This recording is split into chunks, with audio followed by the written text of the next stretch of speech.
সবচেয়ে ইম্পর্টেন্ট ছিল যেহেতু গতকালকের ম্যাচটা আমরা হেরেছি, তো আজকের ম্যাচটা অনেক ইম্পর্টেন্ট ছিল আমাদের জন্য to gain that momentum into আস।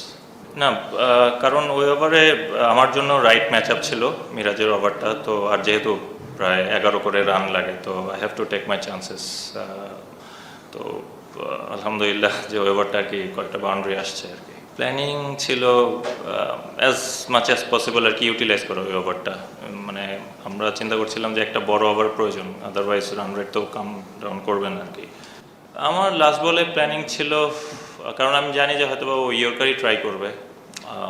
আমার ছিল যে যেহেতু মিড উইকেটার এটা ছিল না, আর লং অন ছিল প্রবলি হাফ ওয়েতে, তো ইফ আই গেট অপরচুনিটি তো আল গো বিগ।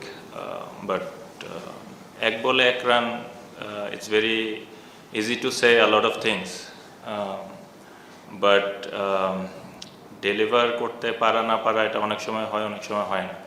আর হ্যাঁ, আমি দেখছিলাম এবং I was really shocked.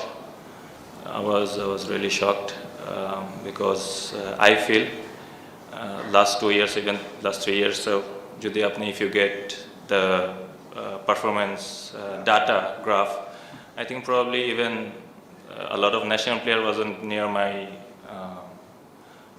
my stats in place of strike rate, average, runs, so ঠিক আছে, it's fine.